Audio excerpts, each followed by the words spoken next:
नमस्कार दोस्तों, स्वागत है आप सभी का यूट्यूब चैनल एबी टेक में। दोस्तों, आप लोग जानते हैं कि टीजीटी पीजीटी परीक्षा उत्तर प्रदेश माध्यमिक शिक्षा सेवा चयन बोर्ड द्वारा 7, 8 अगस्त और 17, 18 अगस्त को प्रस्तावित है। ये परीक्षा पहली बार 75 जिलों में करवाई जा रही। इस वजह से यहाँ पर सभी छात्र आशंकित हैं कि परीक्षा में अगर धांधली हुई तो जो वर्षों की मेहनत है, जो 4 से 5 साल का इंतज़ार है, वो हमारा बेकार हो जाएगा और हम बाहर हो जाएंगे चैन से। कोई भी अपने करियर से रिस्क नहीं लेना चाहता। इसी वजह से हर अभ्यर्थी को चिंता सता रही कि आखिर अगर जिलों में परीक्षा हुई तो धांधली हुई तो सबसे ज़्यादा समस्या, उनका करियर ख़राब हो जाएगा और उनका जो इतने साल का इंतज़ार है बेकार चला जाएगा। पहली बार टीजीटी पीजीटी की परीक्षा जिलों में हो रही है। वैसे अभी तक जो भी परीक्षा होती थी आपके मंडल में करवाई जाती थी। और चयन बोर्ड ने जब नोटिफिकेशन जारी किया था तो उसमें भी कहा था कि जो परीक्षा होगी मंडल में होगी, लेकिन बाद में फिर उत्तर प्रदेश सरकार के शासनादेश के अनुसार ये जो परीक्षा है आपकी जिलों में करवाए जाने के लिए चयन बोर्ड ने तैयारियां शुरू कर दी हैं। बहुत सारे जिलों ने अब तक अपने जो परीक्षा केंद्र निर्धारित करके भी पूरी लिस्ट चयन बोर्ड को भेज दी है। उम्मीद है अगले हफ्ते इसके एडमिट कार्ड भी आपके आ जाएंगे।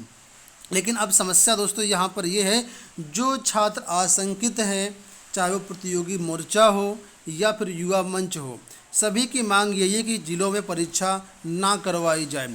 कारण आप सब लोग जानते हैं, बार बार बताने की ज़रूरत नहीं है। तो इसी मुद्दे को लेकर के और टीजीटी पीजीटी रिजल्ट को लेकर के जो प्रतियोगी मोर्चा की टीम है आज चयन बोर्ड पहुंची 11 बजे। यहाँ पर इनकी कई सारी मांगे हैं। इन मांगों में ये बातें रखी गई हैं कि आखिर चयन बोर्ड किस प्रकार से टीजीटी पीजीटी की परीक्षा करवाए जिससे धांधली की संभावनाएं जो हैं वो बिल्कुल ख़त्म हो जाए और परीक्षा जो पूरी शुचितापूर्ण बिल्कुल ईमानदारी से हो सके। तो आपको दिखाते हैं जो आज ज्ञापन दिया गया है चयन बोर्ड में, क्या क्या उसमें मांगी गई हैं। उससे पहले आप लोगों के लिए संदेश है कि अगर आप टीजीटी पीजीटी की तैयारी कर रहे हैं तो विभिन्न विषयों की जो टेस्ट सीरीज है वो लॉन्च कर दी गई। लगभग अब तक 1,500 स्टूडेंट इसमें एनरोल कर चुके हैं अलग अलग टेस्ट सीरीज में। बहुत अच्छा रिस्पांस सभी छात्रों का है, कोई इसमें समस्या किसी को नहीं है। हिंदी और इंग्लिश दोनों मीडियम में टेस्ट सीरीज अवेलेबल है। सब्जेक्ट यहाँ पर आप लोग देख सकते हैं, TGT science, TGT math, TGT Hindi, PGT history और PGT Hindi, PGT geography, PGT sociology, ये सारी टेस्ट सीरीज अवेलेबल हैं। तो डिस्क्रिप्शन बॉक्स में लिंक दिया गया है AB tech online test series का, वहाँ से जाकर के ऐप को डाउनलोड करके एनरोल कर सकते हैं। इसके अलावा governmentjobcenter.com पर मेनू के ऑप्शन पर जाएंगे तो टेस्ट सीरीज नाम का एक आपको लिंक मिल जाएगा, वहाँ से वेबसाइट के माध्यम से एक्सेस कर सकते हैं। इसके अलावा जो होम साइंस की और जो कला की टेस्ट सीरीज है वो हमारे दूसरे ऐप में अवेलेबल है। तो होम साइंस की और कला की टेस्ट सीरीज आपको इनरोल करना है तो ये आप डाउनलोड कर लीजिएगा, exam preparation by AB tech. इस ऐप के माध्यम से आप लोग होम साइंस की और कला की टेस्ट सीरीज इनरोल कर सकते हैं। ठीक है, आप लोगों को हमने बताया था कि आज चयन बोर्ड में प्रतियोगी मोर्चा की टीम जाएगी, बहुत सारे अभ्यर्थी जाएंगे। तो वहाँ से देखिए ये ज्ञापन चयन बोर्ड को दिया गया है। अब इसमें पहली जो मांग है वो नंबर 1 पर देखिए लिखा है कि टीजीटी कला, टीजीटी सामाजिक विज्ञान, प्रवक्ता कला का अंतिम परिणाम एवं हिंदी प्रवक्ता का जो पैनल है त्वरित एवं तत्काल घोषित किया जाना चाहिए, जिससे कि इन विषयों में जो चयनित अभ्यर्थी नए विज्ञापन में परीक्षा न दें तथा सीटों को बर्बाद होने से बचाया जा सके, जिससे अन्य बेरोजगार अभ्यर्थियों को नौकरी मिल पाए। तो आप लोग जानते हैं 20 तारीख को टीजीटी सामाजिक विज्ञान के रिजल्ट के लेकर के बात कही गई थी कि सामाजिक विज्ञान का रिजल्ट आएगा, लेकिन सामाजिक विज्ञान का रिजल्ट नहीं आया। चयन बोर्ड में इसको लेकर के सहमति नहीं बन पाई। तो अब यहाँ से फिर से एक बार कहा गया कि जल्द से जल्द टीजीटी सामाजिक विज्ञान का और जो अन्य रिजल्ट हैं वो जारी किए जाएँ। तो इसको लेकर के जो भी अपडेट होगा आप चैनल के माध्यम से, नेक्स्ट वीडियो के माध्यम से आप लोगों को बता दिया जाएगा। इसके बाद दूसरा यहाँ पर जो अपडेट है वो देखिए लिखा है तदर्थ शिक्षकों के पद मूल विज्ञापन में जोड़ा जाए। अभी तक तदर्थ शिक्षकों के कितने पद हैं वास्तविक रूप से किसी को नहीं पता है और इन पदों को मूल विज्ञापन में जोड़ने की बात कही गई है तथा प्रवेश पत्र जारी होने तक इनकी जो पदों की संख्या है वो सार्वजनिक किया जाए कि टीजीटी पीजीटी भर्ती में इतने तदर्थ शिक्षकों ने इस विषय में आवेदन किया है, उसकी पूरी संख्या चयन बोर्ड जारी करें। इसके बाद तीसरा पॉइंट देखिए यहाँ पर है कि सर्वोच्च न्यायालय के निर्देश पर टीजीटी पीजीटी परीक्षा 2021 की जो 75 जिलों में कराने का प्रस्ताव किया गया है, तो इसमें परीक्षा की शुचिता एवं पवित्रता को ध्यान में रखा जाना आवश्यक है, अन्यथा परीक्षा 18 मंडलों में भी आयोजित कराना चाहिए। यानी अगर कोई इसमें डाउट है तो 18 मंडलों में परीक्षा कराना उचित है। और जिलों में ना करवाई जाए। जो प्रतियोगी मोर्चा है इसको लेकर के सख्त नाराज है और कहता है हम इसके बिल्कुल भी फेयर में नहीं है कि परीक्षा जिलों में हो। जिलों में परीक्षा होगी तो तदर शिक्षक, शिक्षा माफिया सभी हावी होंगे, परीक्षा में पेपर आउट होगा। अन्य किसी कारण से, यानी कई सारे ऐसे कारण होते हैं जिनसे परीक्षा में धांधली हो सकती है। तो उन सब समस्याओं को देखते हुए 18 मंडलों में परीक्षा कराया जाना उचित है। लेकिन अगर 18 मंडलों में नहीं संभव है तो जो जिलों में परीक्षा करवाई जा रही है उसमें निम्न चीज़ों का ध्यान देना आवश्यक है। 75 जिलों में जो परीक्षा हो उसको लेकर के प्रतियोगी मोर्चा द्वारा कुछ सुझाव दिए गए हैं जिनको चयन बोर्ड को फॉलो करना चाहिए। अगर ये सुझाव फॉलो किए गए तो ये मान लीजिए कि जो परीक्षा है काफ़ी हद तक इसमें धांधली रोकी जा सकती है।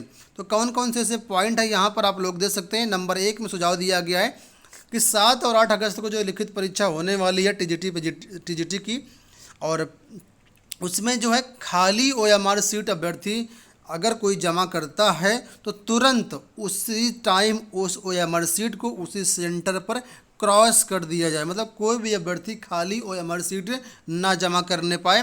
पहला पॉइंट ये सुझाव दिया गया है। दूसरा यहाँ पर लिखा कि जिस विषय की लिखित परीक्षा हो, जिस सेंटर में जिस विषय की लिखित परीक्षा हो उस विषय के अध्यापक की ड्यूटी कक्ष निरीक्षक के रूप में ना लगाई जाए। कई बार ये चीज़ें होती हैं जो नहीं फॉलो होती हैं। हालांकि अगर यूपी बोर्ड के एग्ज़ाम भी देखें तो वहाँ पर भी इस चीज़ को फॉलो करने के लिए कहा जाता है कि जो टीचर जो विषय पढ़ाता है उसकी उस दिन परीक्षा में ड्यूटी नहीं लगेगी। लेकिन जब वनडे एग्ज़ाम होते हैं उसमें इस चीज़ को फॉलो नहीं किया जाता है, तो यहाँ पर भी इस चीज़ को फॉलो किया जाए, जो कि बहुत ज़रूरी है आपके टीजीटी पीजीटी में धांधली रोकने के लिए। ठीक है। सेकेंड पॉइंट यहाँ पर ये है, थर्ड पॉइंट है कि परीक्षा के दिन हर परीक्षा केंद्र पर कम से कम एसडीएम या एसडीएम रैंक के अधिकारी की नियुक्ति की जाए, जिससे प्रश्न पत्र लीक करने या अपने चहेतों को नकल करवाने की व्यवस्था ना बन सके। यानी बड़े अधिकारी जब परीक्षा सेंटर पर रहेंगे तो किसी अधीनस्थ कर्मचारी की जो जहाँ का मैनेजर है या प्रिंसिपल है या कोई अन्य कर्मचारी है वो परीक्षा जो है नहीं करा पाएंगे। इसलिए कम से कम एसडीएम स्तर का जो अधिकारी वो अपॉइंट किया जाए। इसके बाद चौथा पॉइंट यहाँ पर दिया गया, सबसे इम्पोर्टेंट पॉइंट ये है, ठीक है, लिखा है कि लिखित परीक्षा में कक्ष निरीक्षक के रूप में ड्यूटी करने वाले अध्यापकों का मोबाइल फ़ोन परीक्षा शुरू होने के 2 घंटा पहले सेंटर पर जमा करा लिया जाए, जिससे किसी भी दशा में प्रश्न पत्र बाहर ना जा सके। ठीक है। होता यह है कि जो एक कक्ष निरीक्षक होता है वो अपना मोबाइल वगैरह लिए रहता है और बाद में फिर उसी मोबाइल के जरिए नेट में ढूंढ करके अभ्यर्थियों को आंसर बताए जाते हैं। जो पेपर होता है वो व्हाट्सएप के जरिए या अन्य साधनों के जरिए वायरल किया जाता है। तो ये सब समस्याएं ना हो, इसके लिए कक्ष निरीक्षक का जो मोबाइल नंबर है 2 घंटा पहले ही जमा करवा लिया जाए। और हो सके तो मैं आपको यहाँ पर ये भी कहूँगा कि वहाँ पर इंटरनेट और जैमर की व्यवस्था भी करवाई जाए। सभी सेंटर में इंटरनेट और जैमर लगवाया जाए, जिससे उस परीक्षा सेंटर के दायरे में जो मोबाइल है, इंटरनेट है, वो बिल्कुल चले ही ना, ताकि किसी भी प्रकार की धांधली बिल्कुल शून्य हो जाए। तो ये सारे सुझाव दिए गए हैं और नीचे यहाँ पर आप लोग देख सकते हैं आज की डेट है और चयन बोर्ड की यहाँ पर सील और साइन है विकी खान की तरफ से। ये जो ज्ञापन है चयन बोर्ड को दिया गया है। अभी तक मुझे जहाँ तक जानकारी है कि अभी चयन बोर्ड से इसमें कोई वार्ता नहीं हो पाई। चयन बोर्ड में अब धरना प्रदर्शन चल रहा है। जो भी कुछ अपडेट निकल के आएगा, जो अभ्यर्थी अधिकारियों का बयान होगा, वो अगले वीडियो के माध्यम से आप लोगों को सूचित कर दिया जाएगा। फिलहाल इस वीडियो में इतना है। इसी तरह के अपडेट पाने के लिए चैनल को सब्सक्राइब कर लीजिए, वीडियो को लाइक और शेयर कर दीजिएगा। धन्यवाद।